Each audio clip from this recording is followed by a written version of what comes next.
Tree trimming, water line, and banking service bids topped the agenda during the Monday evening La Follette Utility Board meeting. According to Utilities Manager Kenny Baird, the Utility Board discussed and accepted 3 bids during its meeting, each of them pertaining to a different project or service. The first bid accepted was for the utilities banking services. First Volunteer Bank was the only bank which turned in a bid. First Volunteer has been the utilities' primary banking service provider for several years, according to Baird. The second bid accepted by the board regarded tree trimming for the utilities' primary circuit number 224, which is the Davis Chapel and Carwin Road area of the utility system. It's about 31.4 miles that gets trimmed, Baird said. He added that the utility board had received 4 bids for the project, which is expected to start in around a month. The utility board accepted the lowest bid. The highest bidder for the tree trimming was Wolf Tree Trimming with a bid over $316,000. Baird Tree Trimming had the next bid at $291,000, and another out-of-state company turned in a bid of $243,470.80. The lowest bid came from W.A. Kendall and Company at $91,000. Baird said the area was a complicated section to have trimmed, with a lot of backyards and septic systems to watch out for. That's why most of the bids were so high.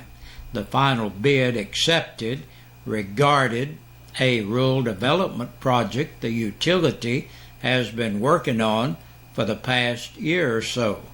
The project calls for a water line to be run from Pizza Hut to where the new Bojangles restaurant will be.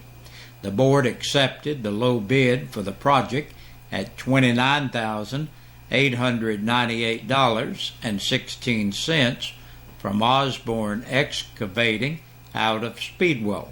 The high bid for the project came in at $45,070. This project is expected to start in about a month as well. The next utility meeting will be on January 27th at 7 p.m. As most folks were trying to get in out of the snow and sub-freezing temperatures last night, one man had other ideas. Soon after 10 p.m. last night, east of La Follette, a white male entered Big O's gas station and convenience store wearing a mask while brandishing a firearm. The masked man ordered the cashier to release money from the cash drawer to him. The suspect took the money and left the store on foot, walking east toward the neighboring Clear Coal Company office. It's believed the robber was a passenger in a 2000 model white Ford Explorer that left from near the coal company, heading back toward La Follette on the General Carl Wade Steiner Highway, State Route 63. Investigators are on the scene at this hour looking for more clues in the ongoing investigation. Sheriff Robbie Goins asked that if you have any information regarding the robbery, he encourages you to call him at 562-7446. A Jellicoe woman was arrested on aggravated assault charges on December 23rd after she allegedly pulled a handgun and cursed at 3 individuals, including a juvenile. According to the Campbell County Sheriff's Department, Campbell County Deputy Joshua Jeffers was dispatched to Lowwood Lane around 10:27 p.m. on the 23rd on the report that Lisa Regina Dopel Rookard age 50, had allegedly tailgated her husband while he was traveling west on Highway 297.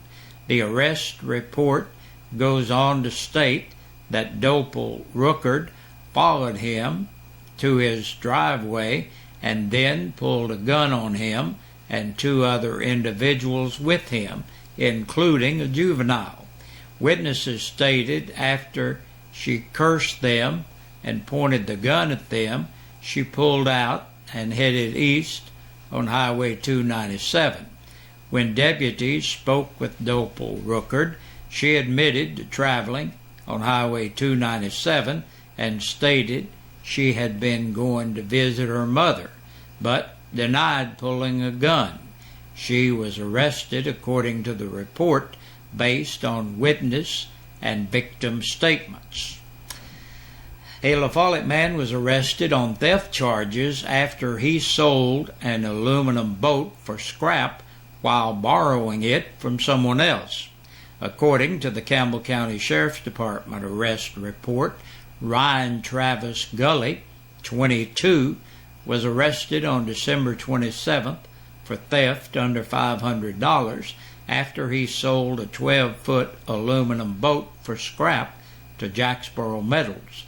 Sheriff's Deputy Nathaniel Bostick spoke to the victim and learned Gully had permission to borrow the boat but not to scrap it.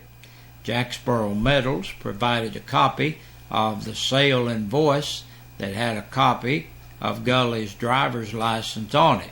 According to the report, when deputies went to his La Follette address and advised of his constitutional rights, he admitted to selling the boat to the scrapyard for $30.40.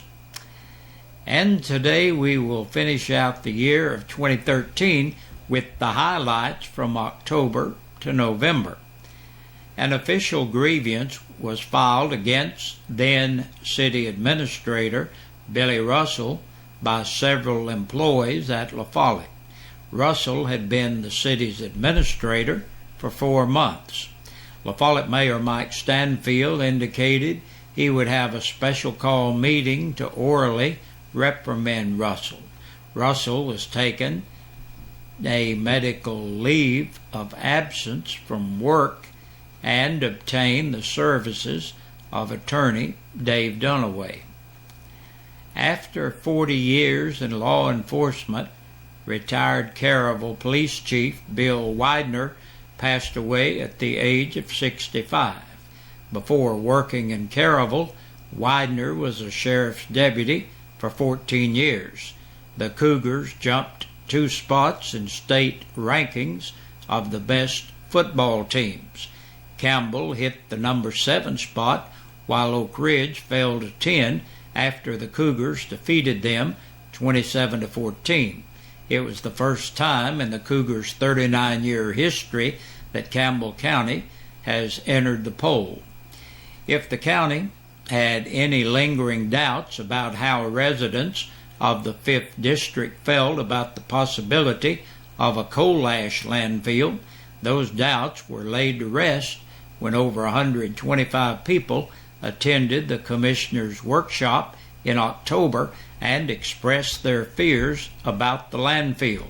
Commissioners voted 15-0 in approval of adopting Jackson's Law, which gives the county government a voice in whether or not to allow a landfill in its jurisdiction. In November, the La Follette City Council voted to hold off on appointing an interim city administrator and to rather allow department heads to handle situations should they arise by polling the council and mayor. City Administrator Billy Russell remains on medical leave. We have been instructed to communicate through her attorney, La Follette Mayor Mike Stanfield said. The La Follette City Council voted to purchase the old La Follette Post Office for $150,000. Though there are no immediate plans for the building, the mayor and members of the council said they were happy with the purchase and that the building was owned by the city. La Follette Tabernacle Church of God pastor Andrew Hamblin had over 50 venomous snakes cited into court on possession of Class 1 wildlife charges. Copperheads, rattlesnakes, cottonmouth, and several other breeds of poisonous snakes were removed and were being housed at the Knoxville Zoo. That's where some of them are being nursed back to health. Hamblin hired attorney Mike Hetmaker to represent him in court. If approved by stockholders, Tenova Healthcare's parent company, Health Management Associates, will be sold to the community health systems, and in the month of December, county commissioners voted to transfer $500,000 that was saved through refinancing of county debt into a fund for paving roads. Each district will get $85,000 for road paving projects. Parents, grandparents, and guardians lined up in downtown La Follette to participate in the annual Toys for Tots program, which serves 750 children this year, helping them to have a better Christmas season. The event would not be possible without the countywide efforts of volunteers, according to organizers. And snake handling pastor Andrew Hamblin's case has been bound over to the grand jury. Hamblin appeared in Campbell County Court in December regarding the November 7th seizure of over 50 snakes from his La Follette Tabernacle Church of God. Hamblin was charged with one count of possession of Class 1 wildlife. After a 2-hour preliminary hearing, Judge Joe Ayers heard enough testimony to decide the issue should go before a grand jury, which meets on January 6th. And that's a look at our news and a recap of the last 3 months of the year. And we'll be right back with a press release from the Sheriff's Department.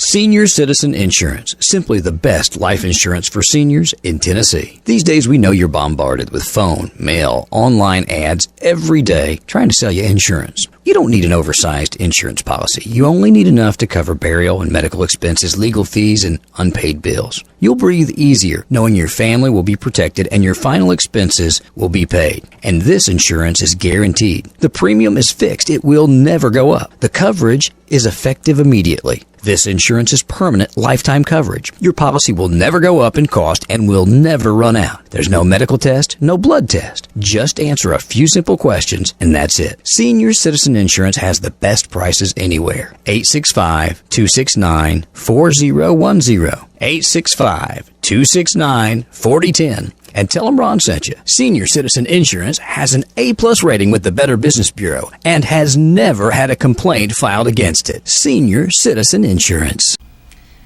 6 people have been booked into the Campbell County Jail in the past 24 hours.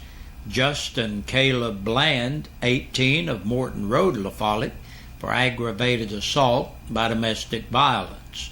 56-year-old Robert E. Chadwell of East Prospect Street, La Follette, for violation of the registration law.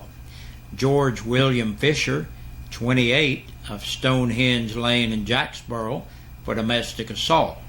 39-year-old Kelly Sean Nelson of Landfill Road in Jacksboro, for domestic violence by assault. 34-year-old Adam Daniel Thomas of Robin Road, La Follette, for theft of property between $1,000 and $9,999, burglary, and theft of property under $500. And last today, Marissa Nicole Wallace, 19, of Landmark Road in Jacksboro, for public intoxication and court-imposed time to serve. And that's a look at the news for this Friday. We'll hope you have a great weekend, and we'll see you Monday. We sing happy birthday to you, and may all your dreams come true. Happy, happy birthday. Oh, this is your birthday song. oh, Celebration all night long. oh, Hey, Big Josh with you on our birthday and anniversaries for this Friday. Our birthday and anniversary clubs brought to you by your friends here at WLAF and Eastside Pizza and Deli, located in the Food Line Center. Stop by and check those guys out, will you? Tammy McAllister celebrates a birthday today. Happy birthday, Tammy. Mashonda Monday turns 18 years old today. Happy birthday to you, Mashonda. And Darlene Sharp celebrating today. Happy birthday, Darlene. Nikki Tolliver is 23 years old today. Happy birthday to you, Nikki. Linda Brooke Bolin is 20 years old today. Happy birthday to you, Linda Brooke. And it's Lindsay Brooke. My bad. I'm sorry, Lindsay. Lindsay Brooke Bolin, 20 years old today. Rietta Bolin's having a birthday today. Happy birthday, Rietta. And Carly Bolin is celebrating today. Happy birthday, Carly. Beverly Farmer has a birthday today. Happy birthday, Beverly. Leona Sharp, 85 years old today. Happy birthday to you, Mrs. Sharp. And we want to tell you that if you're celebrating your birthday or anniversary, and if we don't have it on our list here today for some reason, we want you to have a good day. But remember, in order to be qualified for the drawing, we need your name in here. So please get it in here, will you? And congratulations this week. Our anniversary winners is Doyle and Doris Lumpkins. They've been married 32 years as of Tuesday. Congratulations to Doris and Doyle. And Lindsay Brooke Bolin, 20 years old today. Congratulations, Lindsay. You've won a birthday dinner for two. And the Lumpkins have won an anniversary dinner for two from their friends here at WLAF and Eastside Pizza and Deli. Hey, see you Monday, good Lord willing.